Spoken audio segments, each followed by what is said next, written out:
Just finished an interview with the legend himself, G Edward Griffin. We're going to have a little bit of this interview up on YouTube. The rest of it you can find at timandjohnshow.com. Get it on our email list, and we will send it out to you. Also, be able to find us on Odyssey/Library. That's LBRY.TV or Odyssey. Again, all these places you can find at timandjohnshow.com. Click on the connect, and you can see places to watch us, places to stream us, places to get our podcast afterwards. That is timandjohnshow.com for the entire show. Hope you guys enjoy. Take care. Yeah, and we're seeing the point now where banks in Florida are closing down former President Trump's accounts basically just because, he's, orange man bad, and they are closing him down. And so if it can happen to a former president, I mean, this can happen to anybody, and this should be a warning shot. I mean, I voted for Kanye West, so I'm not like even as a point that the whole system is a fraud.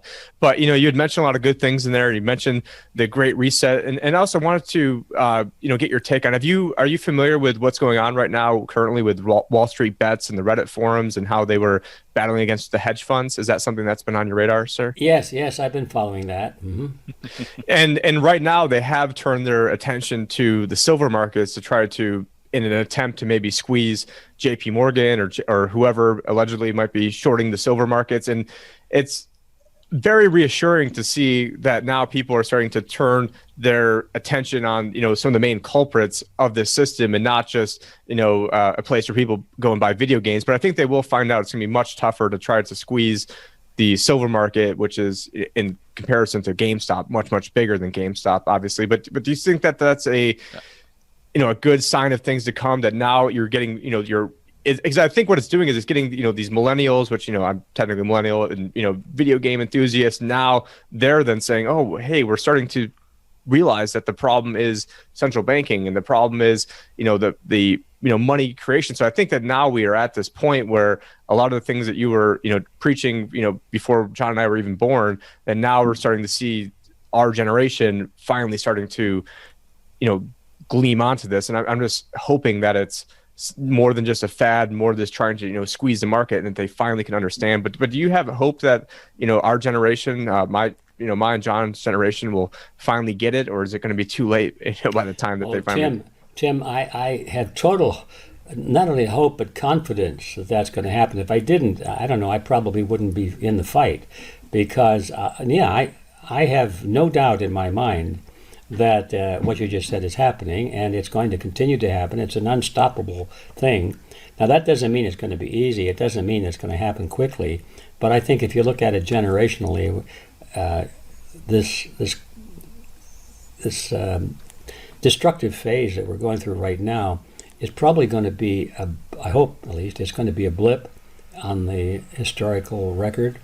I don't think it can last too long. It's got to go one way or the other pretty soon, because people are waking up in large numbers, and I think the master planners who are doing all this, the dominant class, as Joe Plimmer likes to call them, and I like that phrase, the dominant class.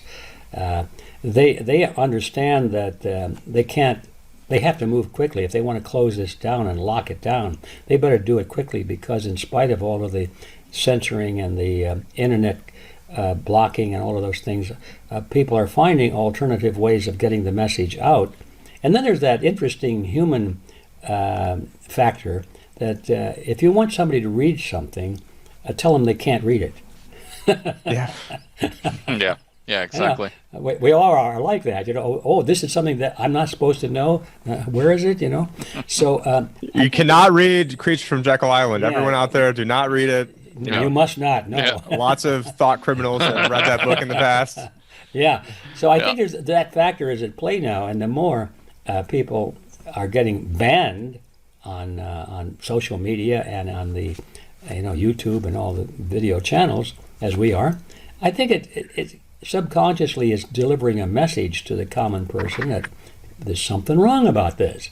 So a lot of things are moving in our direction, and it's going to be really rough. I mean, we're heading for the waterfall, and it is going to be rough. But in an answer to your question about the longer view, what about your generation and the one after that, I'm very confident about how that's going to turn out, because we've got the momentum and we've got the foundation, and one of the hardest things that I had to overcome when I was the age of you guys, I was very impatient. I thought, I listened to the old timers say, "Well, Edward, you're in a big hurry, but these things don't move quickly. It took generations to get from where we used to be to where we are now, and you're not going to turn this thing around like overnight." And I kept thinking, like hell I won't. Of course I will. Of course. You guys get out of the way. Let me at it. Well, now here I am. I've got a few more years on me, and I'm beginning to deliver that same lecture to the young guys. Hey, wait a minute, guys. These things don't happen quickly, and they don't. That's the whole point. That our opponents have been at this for well over 100 years, very well organized for 100 years. Now that's not very long in terms of the big tableau, but still 100 years is several generations, right? It's 3 or 4 generations. And it took them that long to get to where they are. We're not going to turn this around like at the next election because the culture has been twisted and burned and tampered with. It's going to take a long time to recharge and reform that culture and move it back to a more healthy position. So that takes generations. But it will happen. That's the point, and I'll just stop talking about it because that's really my bottom line. I have great confidence that we are definitely going to we're creating a movement that cannot be stopped. It's just a question of how long it takes. It's great. Sorry, John. Yeah, and also the kids, they got their stimulus checks now, and so like they're sitting at home doing nothing, and they're getting together. All of them are very good at communicating online. My sister and brother, they speak fluently English, and they're from Norway. Everybody's communicating everywhere around the world, and a lot of them knows about the conspiracy things happening as well. They're very aware, but they're not, you don't hear them very outspoken yet. They're not, coming out there, but suddenly they pop up in a group, Wall Street Bets or whatever it is, and like, you know what? They screwed up our parents. The baby boomers. They stole, my parents' money. Now it's time to get back at them, and I think they got quite empowered by the whole GameStop thing because of course, Citadel, the hedge fund, one of the hedge funds, and Melvin Capital. Citadel is actually a really funny hedge fund because who sits as a senior advisor there? It's none other Osama Ben Bernanke. Yeah. And then who was getting paid $800,000 to speak there in the past couple of years is Janet Yellen was getting paid $800,000 to speak. Like who's paying Janet Yellen $800,000? Yeah, I want to get into that speaking circuit. How do I do that? Well, yeah, it's so funny, Ed, because we know, like, we hosted a whole bunch of conferences, and we looked at guys like Ron Paul. He will anywhere from 25 till 50. And I would rather pay 800,000 to him than but it's the amount. It's nothing about that. It's a payoff. He actually got paid. It's a payoff. Like it's like, here you go. For it's like you pay homage to the Don or to the leader of the mafia. Yeah, that's exactly what it is. It's a good way of transferring money out in the open where everybody can see it, but you can't prove that it was a payoff or a reward or anything like that. Yeah, the game is also played with authors. Some president or secretary of state is going to write a book, and they get a $500,000 advance. Of course, the book doesn't sell, but the author got the advance, and so too bad about that. It's very good schemes. They got this down to the teeth. But I think more and more people are just looking straight through this, and especially because, like, on today, like not a lot of the kids, are even on YouTube. They're on a whole bunch of other social media network. I found out talking to my siblings, and they don't really care about Facebook or YouTube or Twitter even. Most of them are off of there, and they're doing their own thing in alternate universes almost, So but they're aware of what's happening, and I think they're starting to really wake up now. And this time it's different. I think this kind of empowered them. Instead of sitting there and protesting the Occupy Wall Street movement, this time they actually, they did something to really damage those bastards. And it's fun. I would like to see somebody like you with a little investigative skills to check out something I'm picking up sort of as a rumble. I heard, and I haven't confirmed this, but I heard that it was BlackRock actually that brought these funds down with their huge. Also, they joined the bet potentially on the one side. Is that what you're thinking? What I'm hearing is that the bet was actually a cover, and it was really BlackRock that was doing it, but they didn't want anybody to know that, so they thought, well, let them think it was the young people doing it, catching on, and so forth. And I thought, isn't that interesting? And that really makes a little sense because BlackRock, of course, has a lot more money. It's the largest investment operation in the world, I think. So if they move a lot of money, they might want to have a cover for it. So it's something to check into. I don't know. I haven't definitely that'd be interesting. But I like from what I've seen so far, with the Robinhood usage and all this stuff, like it seems to be like that it's the millennials that actually did this, because now they're actually coming in and they locking them down. They can't even buy shares. Like they can buy only one GameStop share now at a time. So basically the game is like, well, you know what? It's fine for Wall Street and the hedge funds to go out and do mass amounts of margin purchases and buy millions of shares, but you little peasant, you can only buy one share. And so I actually came after Robinhood, and there was 100,000 reviews on the Robinhood app, that's on Apple, and they actually downvoted them. So they went from 4.5% on the rating down to 1%. Well, then Google then removed Google deleted them on top of that. So these guys are very pissed. There was a guy, he flew a banner over the Robinhood headquarters on the plane, and it said "Robinhood sucks nuts." So the thing is, I mean, Robinhood was supposed to be taken from the rich to give to the poor, but Robinhood's their real customers are the hedge funds that they're doing the order flow from. But it also highlights how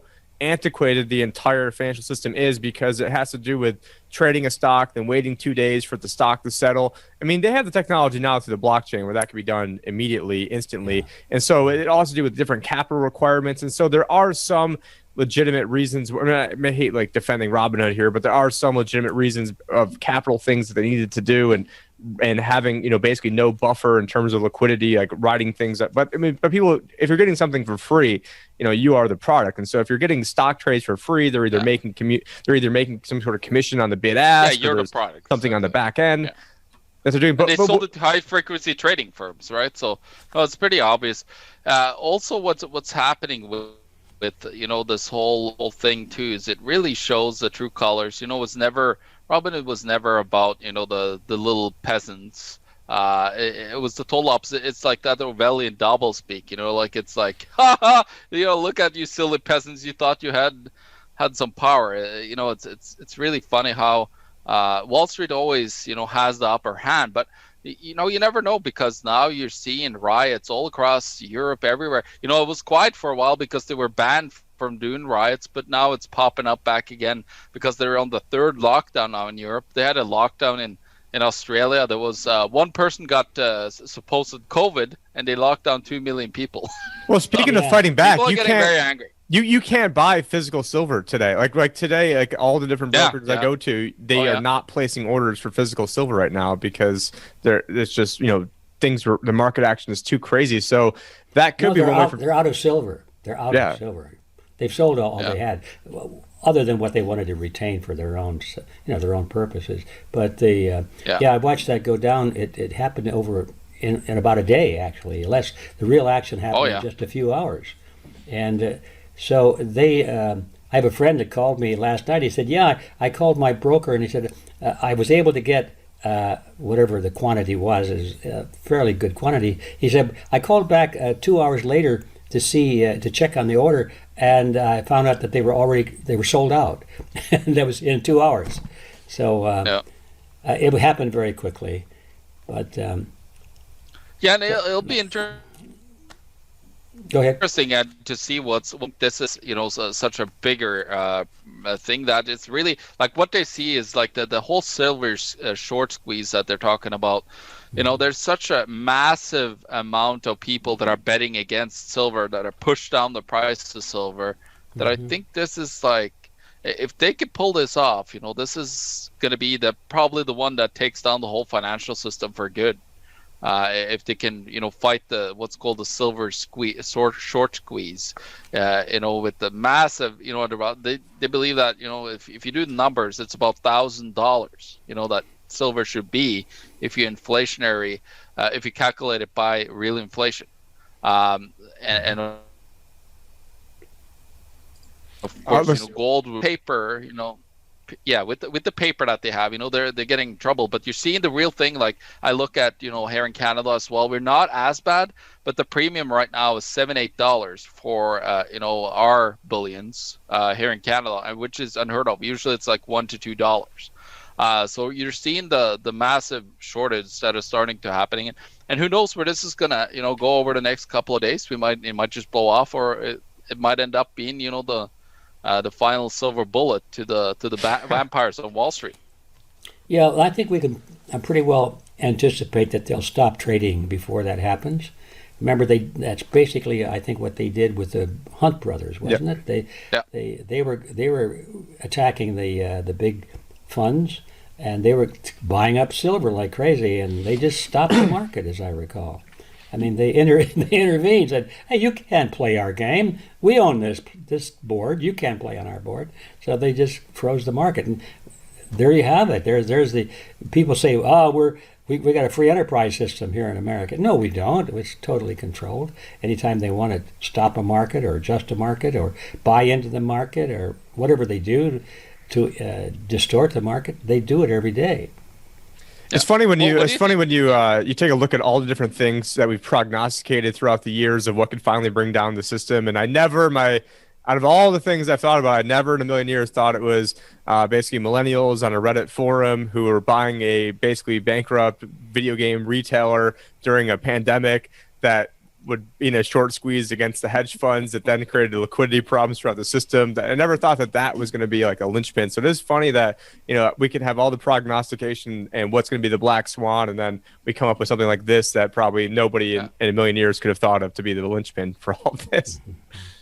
And what you're seeing too, like with the silver, there's actually, like, I talked to local guys here as well. They're saying that there's massive lineups outside of our silver retailers that I know who are and so on here in the city. So you know, it's happening probably around the world, because now we got the internet, and a lot of people are you know, maybe they'll do some education when they buy that physical silver, and maybe they'll, you know, pick up Ed's book or maybe my book or something else to actually, like, understand. It's like, wow, what is happening here, you know? Because people will wake up here. There's going to be a lot more people waking up from all of this stuff, being involved in, you know, the frenzy. You know, there's going to be people waking up to reality. And the problem is, though, do they wake up and run to another collective, though? That's the issue. I mean, they run from one collective to another collective, and, so that's where I'm not as optimistic. Well, that's what Ed is there for. That's why we got Ed. That's why I'm here. That exactly. Yeah. Because I leave it up to bigger brains than mine to worry about what the market is going to do and how you play it and so forth. All I know is that we've got to change the prevailing system. The prevailing system right now is collectivism worldwide, and as long as it's that way, I mean, we are bumping our heads against it because it's not going to change.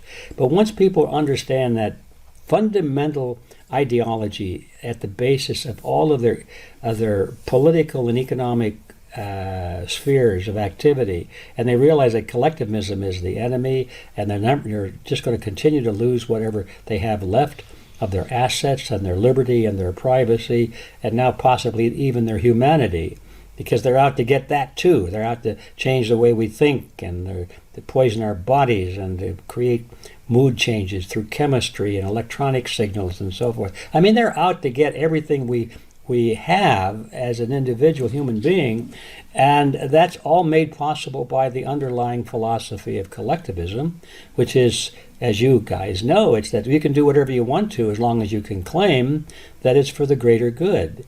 So as long as that's the basis of collectivism, the greater good of the greater number. And all of these things that we are complaining about are justified in the minds of the dominant class, And to a large extent, they convince the victims into thinking that way too. It's for their own good that I give up my liberty in order to protect myself and my family from terrorism or a virus or whatever we're supposed to be afraid of.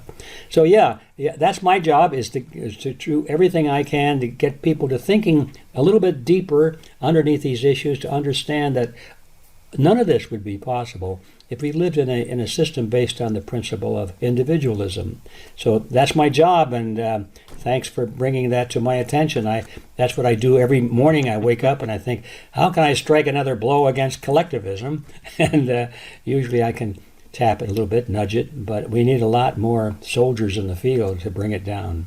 So if you guys enjoyed that clip, please head over to timandjohnshow.com to watch the full episode. You can also get the audio version on the website as well, in addition to your favorite podcasting app. At timandjohnshow.com, you can also sign up for our email list, which is the first place you'll gain access to our long format shows.